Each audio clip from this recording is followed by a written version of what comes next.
We're on the beat with Tony Morrone, and we have the band 5 After 4? 5 After 4.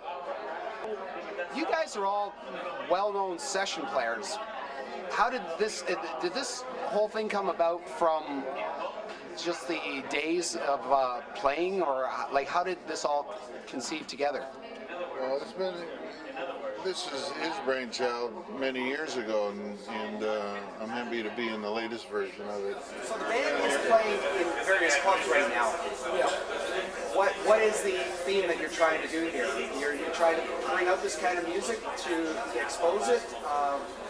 What's to people, for enjoyment. Instrumental music is, a way of expressing without lyrics.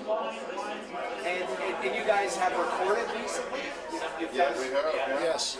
And you just came from me down, Peter? Yeah.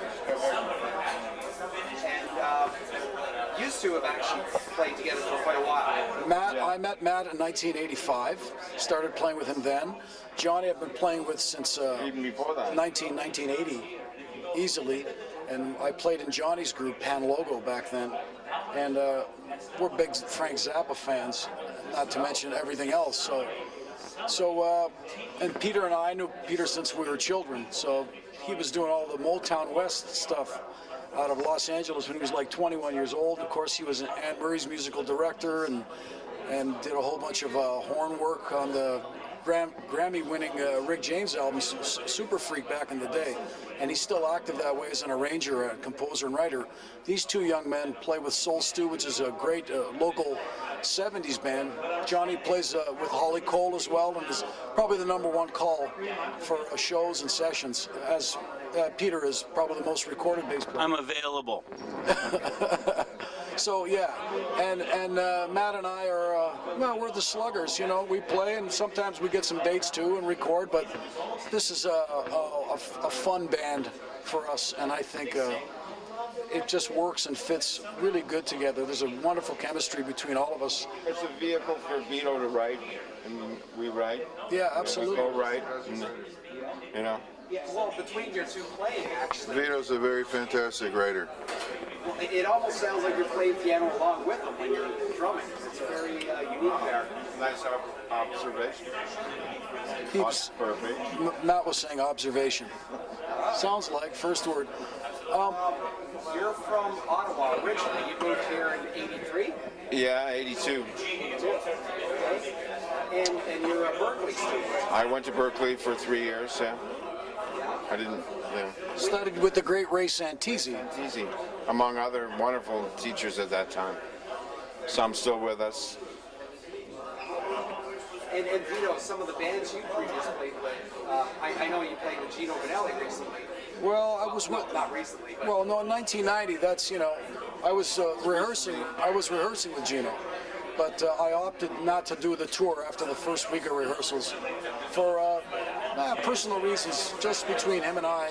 I mean, we're still very, very good friends. I had a problem playing the kind of music and playing the kinds of things he wanted me to play at that time. It wasn't Gino, circa 1975. It had changed, and there was a lot of programming and sequencing, and I wasn't having very much fun. But I speak with him on occasion. We email, we talk, and he's doing well. Was his brother playing with him at the time? Joe was in that band. Joe was in that band, and they had a second keyboard player. But there was like 16 instruments coming out of the PA. There was only 4 guys on stage, and a little too artificial for you. Yeah, it was a little bit of that, and I didn't have a lot of room with Gino. He wouldn't give me a lot of room, so he'd kind of sing fills that he wanted me to play, and I thought, this is not right. And I told him, you're not going to be comfortable with this, and I'm not comfortable with this. So amicably, I just decided to leave, but it's no big deal. And the saxophone, Johnny Johnson. Wow, right. You played 3 or 4 different saxes in this. Yeah. Mm-hmm. Sometimes flute, clarinet too. It's a color change. It's more fun. And to answer your question before, we're not really trying to get the music out there. We do this for fun. We do this for ourselves. We do this to enhance our spiritual pleasure. You guys don't have a guitar player, so you're basically covering the guitar parts. True, very true. Yeah. It leaves a little more open. Yeah, and I've got better vibrato than a guitar anytime.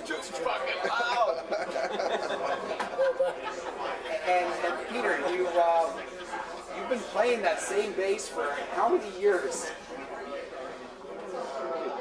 If I must say, 46 years. I bought it when I was 12 for 45 bucks. 45 bucks. 45 bucks. 2 payments, and it's all mine. Wow. And that's the same bass you've been playing It's the same bass. I ever saw you. And he bought it already teardrop. No way.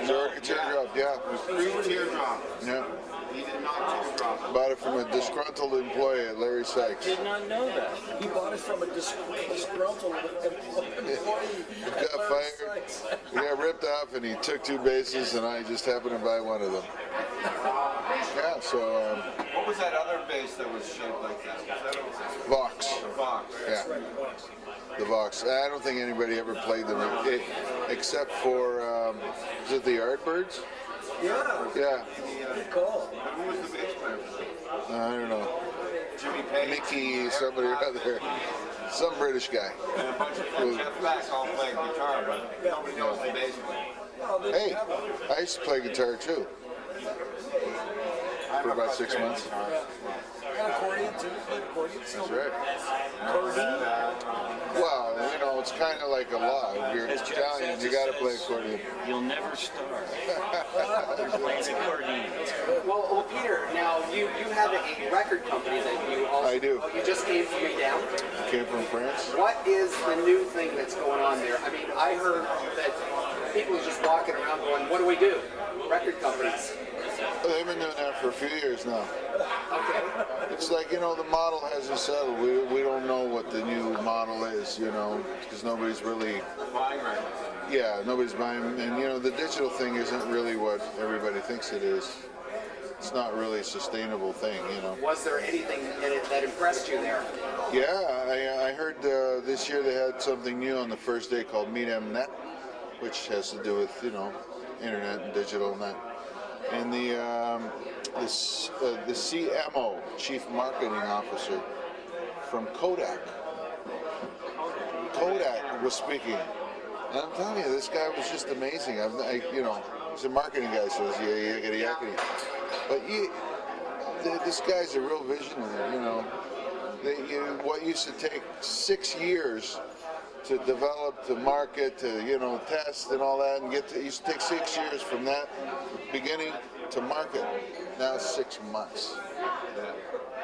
Like, you gotta move fast, you know. The stuff gets old really quickly, so. But it was pretty amazing listening to him talk. It's great. It's a lot of fun. His biggest thing is, did anybody die? You know, if they try stuff and it doesn't work. That's kind of like what we do, you know. We kind of stretch out. We take it all kinds of places. Nobody ever died yet. Well, you guys were all around when the CD thing happened, from the vinyl to CD. Have you seen any, like that was a kind of a slow trend. What have you seen happening that you feel, I mean, with all your expertise over the years, what's come up that's impressed you, other than what you just heard from Kodak? Cards. Cards? Just cards. You buy a card, right? You buy a card for, yeah, you buy an audio card for $10, and then you just download the song that you like, and that's that. And you never actually own the CD. There's no artwork involved. You might, you know, a lot of bands would just Download the artwork too. you can, but I'm saying you don't have to. And a lot of bands are doing that. I mean, you can still press 400 or 500 CDs. iTunes. You know, that and the iTunes thing. So it's CDs are calling cards now. You can't be expected to be paid for those. Right. Okay. Like little business cards. Exactly. So you're saying cards, like what, yes. in the sense of You say something media differently. cards? You can buy little credit cards that give you value to iTunes? download tunes. Right. So it's beyond CDs now. It's far beyond that. Well, I think we've got enough. Well, thanks very much for having us. Yeah. So I'm going to say bye. Go ahead, John. Say bye. Bye bye. Thank you very much. Thank you very much for your interest. Bye bye. I just like to say bye. Thanks a lot.